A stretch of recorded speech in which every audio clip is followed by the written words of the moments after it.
आमदार रोहित पवारांनी पत्रकार परिषद घेऊन अनेक दावे केलेले आहेत। एका अर्थाने आरोप आहेत। या आरोपांनंतर अर्थातच ज्यांच्यावरती आरोप आहेत त्यांच्याकडून प्रतिक्रिया आलेल्या आहेत आणि या प्रतिक्रियांवरती पुन्हा एकदा रोहितदादांची प्रतिक्रिया घेणं आवश्यक ठरतं। दादा, एकूण जे काही या प्रतिक्रियांचं स्वरूप आहे त्यांचं असं म्हणणं आहे की रोहित पवारांनी त्यांच्या स्वतःच्या पक्षाबद्दल बोलावं, न की इतर पक्षांबद्दल, म्हणजे घड्याळाच्या पक्षाबद्दल असेल, भाजपबद्दल असेल किंवा एकनाथ शिंदेंच्या धनुष्यबाण असलेल्या पक्षाबद्दल। नाही, आता उद्या जाऊन ते म्हणतील की सामान्य लोकांच्या वतीने तुम्ही कांद्याचे प्रश्न उचलताय, महिला सुरक्षतेचे विषय उचलताय, नीट परीक्षामध्ये पैसा खाऊन पेपर फोडला त्याचे विषय उचलत आहात आणि उद्या जाऊन मग तुम्ही हे प्रश्न उचलू नका। मला एवढंच सांगायचं, तुमचा प्रश्न पक्ष वेगळा आहे ना, आमचा वेगळा आहे। तुम्ही तुमचं बघा, आम्ही आमचं बघू। आम्हाला काय बोलायचं आम्ही बोलत राहू आणि आम्ही बोलत असताना आत्तापर्यंत जे काय बोललो आहे ते पुराव्यासकटच त्या ठिकाणी बोललो आहे। आणि आता किती दिवस, अजून 2 वर्ष तर बघायचे तुम्ही भाजप काय कुठल्या पक्षाला कसं फोडतंय। आणि मला एवढंच सांगायचं, आता हे बघा, काही ठिकाणी जिथं आता उदाहरण घ्यायचं झालं तर कोल्यांना MLC मिळाली कुठून, आपल्या काळेंच्या मतदारसंघातून। आता तिथं कोणाला दिला, समजा विखे पाटील साहेबांना दिला असं, तिथं आमदार कोणाचा आहे, अजितदादांचा आहे। आता अजितदादांच्या पक्षात तो राहील असं नाही ना। आता एकाला MLC दिली तर दुसरा मोकळा झाला। आता दुसरी बाजू बघायची झाली तर साताऱ्यात काय झालं, शिंदे गटाचं भाजपच्या अंतर्गत होम डिपार्टमेंट अधिकारीलाच मंत्र्यांना मारलं। आता मग हे काय चाललंय हे बघितल्यानंतर आम्ही जे बोलतोय ते फक्त आम्ही व्यक्त होतोय असं म्हणावं लागेल। तुम्ही सातत्याने म्हणतात की राष्ट्रवादी घड्याळ पक्षातले आमदार जे आहेत ते भाजपच्या चिन्हावरती लढतील किंवा भाजपमध्ये दाखल होतील। प्रफुल्ल पटेल आणि सुनील तटकरे यांची नावं तुम्ही घेतात, तर याला काही आधार आहे का की ही जे काही राजकारण, हे जे राजकारण घडतंय, जसं तुम्ही आत्ता काळे नावाचे आमदार आहेत अजित पवारांच्या पक्षातले, त्यांचं उदाहरण दिलं, हे पाहून तुम्हाला वाटतं की असं घडणार आहे?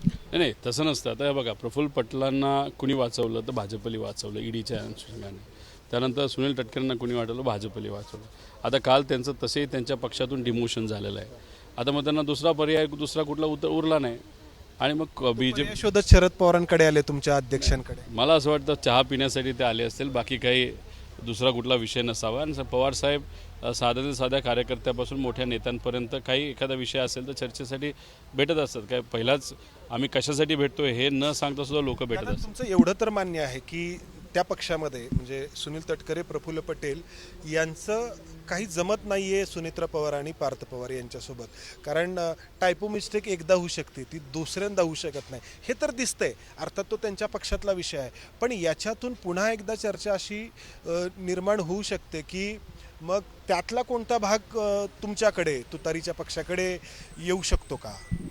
नाही, आम्ही त्याच्याबद्दल काही विचार केलाच नाही। विषय एवढाच आहे की दादांचं ज्या लोकांबरोबर पटत नव्हतं आणि शेवटच्या काही महिन्यांमध्ये आम्ही जेव्हा दादांबरोबर फार डिटेलमध्ये चर्चा करायचो, कारण का विलिनीकरणाचा मुद्दा होता, त्यावेळेस दादा फार मनापासून तिथे व्यक्त झाले होते आणि मग त्या सगळ्या गोष्टी आम्हाला माहिती आहेत। त्यामुळे जो काही निर्णय त्यांच्या पक्षातून घेतला गेला हा काही चुकीचा असं आम्ही म्हणणार नाही। बरोबर आहे, म्हणजे आता तुम्ही दोन्ही बाजूंवरती टीका करताय। एकीकडे प्रफुल्ल पटेल तटकरेंवरती करताय, दुसरीकडे तुम्ही म्हणतायत की बारामतीमध्ये गुन्हेगारी वाढली। अर्थात ही टीका नाही आहे, पण तुम्ही एक तिथली परिस्थिती सांगताय। मात्र अर्थातच जबाबदारी जी आहे ती सुनेत्रा पवारांवरती आहे, तिथल्या त्या आमदार आहेत, राज्याचे उपमुख्यमंत्री जरी असल्या तरी अर्थातच अजितदादांच्या कर्तृत्वाची तुलना करणं सुनेत्रा पवारांवरती अन्याय होईल। मात्र बारामतीमध्ये जो वचक असायला हवा असा राहिला नाही असं तुम्ही म्हणता।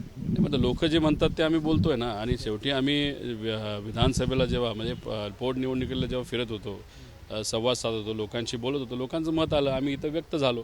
त्यामुळे आम्ही लोकांचं काय मत आहे हे व्यक्त करत असतो, उगाच आम्ही हवेत काही गोळ्या झाडत नसतो। त्यामुळे लोकांचं मत आहे की ते ड्रग्जचं प्रमाण वाढलेलं आहे, पोलिसांचा वचक होता तो कुठेतरी कमी झालेला आहे। मुली शाळेत जात असताना पालकला थोडीशी भीती वाटायला लागली, तिथं अख्ख्या महाराष्ट्रातच वाटायला लागली, दुर्दैव असं या भाजपच्या सरकारमध्ये। त्यामुळे ह्या सगळ्या गोष्टी बघून जे लोक म्हणतात ते आम्ही फक्त पत्र नाहीतर काही अधिकाऱ्यांना भेटून तिथे व्यक्त होत असतो। दादा, हे झालं आता इतर सगळ्यांचा विषय। आता तुमच्याबद्दल पण जे काही बोललं जातं, तुम्ही ही पत्रकार परिषद घेतल्यानंतर ते असं की तुम्हाला स्वतःला बारामतीमधून विधानसभेची निवडणूक लढवायची आणि काँग्रेस पक्षाकडून तुम्ही निवडणूक लढवण्यासाठी तयारी करता आहात, असं कोण बोललं? असं सुनील शेळके बोलले। सुनील शेळकेंना मला एवढं सांगायचं आहे, तुम्ही 25-30 कोटी विकास निधी मिळावा म्हणून भाजपबरोबर बसलेला आहात। तीच ती भाजप ज्यांनी अजूनपर्यंत तुमच्या सगळ्यांची मागणी असताना दादांचा प्रस्ताव CBIकडे पाठवलेला नाही। दादांचा FIR अजून स्वीकारलेला नाही. तिथं जे VK सिंग नाही तर VSR याच्यावर अजूनपर्यंत कुठलीच कारवाई झालेली नाही. त्यामुळे तुम्ही आज सत्तेत का आहात तर फक्त 45-50 कोटीसाठी. आम्ही सत्तेच्या बाहेर का आहोत, आम्ही विचारासाठी आहोत.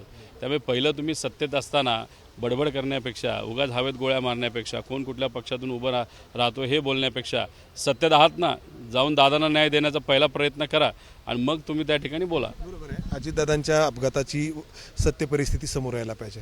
दादा, प्रश्न आहे की तुम्ही बारामतीमध्ये सक्रिय झालेला आहात, तुम्ही बारामतीकर आहात, बरोबर आहे, तुम्ही अपेक्षित आहे की बारामतीचे प्रश्न मांडणं. विषय की तुम्ही 2029ची निवडणूक बारामतीमध्ये लढवणार का? मला एक तुम्हाला सांगायचं आहे, जो माणूस प्रामाणिक नाही अजितदादांच्या विचाराला, तो जर बोलत असेल माझ्यावर, नाही त्यांचा नाही विषय, हा माझा प्रश्न मी आहे. आधी सुद्धा क्लिअर केलं ना, कर्जत जामखेडमधून त्या ठिकाणी लढणार. पण आता उद्या जाऊन कोल्हापूरचे लोक मला भेटतात, म्हणतात तिथं अन्याय झाला, भेटायला जातो, साताऱ्यात जातो, तिथं विदर्भात जातो, मराठवाड्यात जातो, नाशिकला चाललेलो आहे. म्हणजे सगळीकडनंच मी उभा, म्हणजे 288 ठिकाणावरून मी लढणार आहे असं तुमचं मत असेल तर म्हणजे हास्यास्पद आहे. काँग्रेस पक्षासोबत तुमच्यानी, मी आता महाविकास आघाडीचाच भाग आहे, पण एकंदरीत जे आहे तर पाहता काय तुम्ही विचार करतात काँग्रेस पक्षाबद्दल? आता ते आमच्याबरोबर आहेतच ना. दादांना त्यांनी पाठिंबा, पवार साहेबांना पाठिंबा दिला याला राज्यसभेसाठी. आता इथे आम्ही यांना उद्धव ठाकरे साहेबांचा त्यांना पक्षाला पाठिंबा दिला. उद्या जर काँग्रेसला मदत लागली तर आम्ही पाठिंबा देऊ. त्यामुळे मित्रपक्ष असल्यानंतर मित्रांना जसं भेटतो तसं आम्ही नेत्यांना सुद्धा त्या ठिकाणी काँग्रेस आणि उद्धव ठाकरे साहेबांच्या पक्षाला भेटतो. शेवटचा प्रश्न, तुम्ही म्हटलात की भाजपमध्ये अजित पवारांच्या पक्षाचे, एकनाथ शिंदेंच्या पक्षाचे काही आमदार जे आहेत ते जातील 2029च्या आधी. दुसरीकडे मुख्यमंत्री देवेंद्र फडणवीसांचं वक्तव्य होतं काही दिवसांपूर्वी की आम्ही घेणार नाही, त्यांना जे काही चालवण्यासाठी मदत लागेल ती आम्ही देऊ. तुम्ही म्हणताय की ॲफिडेव्हिट द्यायला पाहिजे भाजपनी किंवा मुख्यमंत्र्यांनी या सगळ्याबद्दल. तर आत्ता एकंदरीत जी परिस्थिती आहे ती पाहता, म्हणजे ती फक्त तुमच्या आरोपापुरतीच नाही, लोकांनाही ती पाहायला मिळते की खूप सगळी अस्वस्थता आहे या दोन पक्षांच्या आतमध्ये एकमेकांच्या नेत्यांबद्दल. हे बघा, देवेंद्र फडणवीस साहेब मोठे नेते आहेत, अभ्यासू नेते आहेत. धनगर समाजाला आम्ही आरक्षण देऊ, पहिला कॅबिनेटमध्ये 2013ला ते बोलले होते. दिलं का? नाही दिलं. अजितदादांच्या बाबतीत FIR आम्ही लगेच करून घेऊ, घेतला का? नाही केला. CBIकडे अजितदादांचा प्रस्ताव आम्ही पाठवला का? नाही पाठवला. त्याच्याबरोबर अनेक असे विषय आहेत की ते बोलतात पण तसं काही होत नसतं. त्यामुळे राहिला प्रश्न आमदारांना घेण्याचा, कदाचित पक्ष फोडणार नाहीत, पण आमदार जर त्यांच्याकडे आले म्हणले तुमच्या चिन्हावर आम्हाला लढायचं, ते स्वीकारतील. शेवटी राजकारणाचा भाग आहे आणि भाजप असा पक्ष आहे की मित्रपक्ष एकदा जवळ गेला तर हळूहळू संपून जातो. ते आपण बिहारमध्ये बघितलं आहे, आपण हरियाणामध्ये बघितलं आहे, इतर बऱ्याच राज्यांमध्ये आपण शिवसेनेला सुरुवातीला कसं पद्धतीने संपवण्याचा प्रयत्न त्या ठिकाणी झाला. त्यामुळे भाजप असा पक्ष एक तो व्हायरससारखा आहे. दादा, आता खरंच शेवटचा प्रश्न, बारामतीचे प्रश्न तुम्ही मांडतात, युगेंद्र दादाही प्रश्न मांडतायत, जयदादाही प्रश्न मांडतायत. आता विषय एवढाच आहे की दादांनी एवढा मोठा नेता कुणीच बनू शकत नाही. दादांची क्षमता आम्ही 4-5 लोक एकत्रित करून सुद्धा पूर्ण होणार नाही. तर दादांची तिथं पोकळी जर भरून काढायची असेल, सुनित्रा काकींना काम करावं लागेल, जयला करावं लागेल, पार्थला करावं लागेल, युगेंद्रला करावं लागेल, सुप्रिया इथं खासदार त्यांना करावं लागेल, आम्हाला करावं लागेल, माझ्या आईवडिलांना करावं लागेल, माझ्या काका काकींना करावं लागेल, कार्यकर्त्यांना करावं लागेल, पदाधिकाऱ्यांना करावं लागेल, तरीसुद्धा दादांची पोकळी भरून काढता येणार नाही. त्यामुळे बारामतीकरांच्या हितासाठी जो कोणी लढेल तो प्रामाणिकपणे लढलं पाहिजे. फक्त एकत्रितपणे येऊन का नाही करत? म्हणजे वेगवेगळे प्रयत्न होत आहेत, म्हणजे जय दादांचा वेगळा दौरा दिसतो, युगेंद्र दादांचा वेगळा दिसतो, तुम्ही वेगळ्या पद्धतीने मांडता. आता मी SP पोचू शकतो म्हणून मी इकडं आलेलो आहे.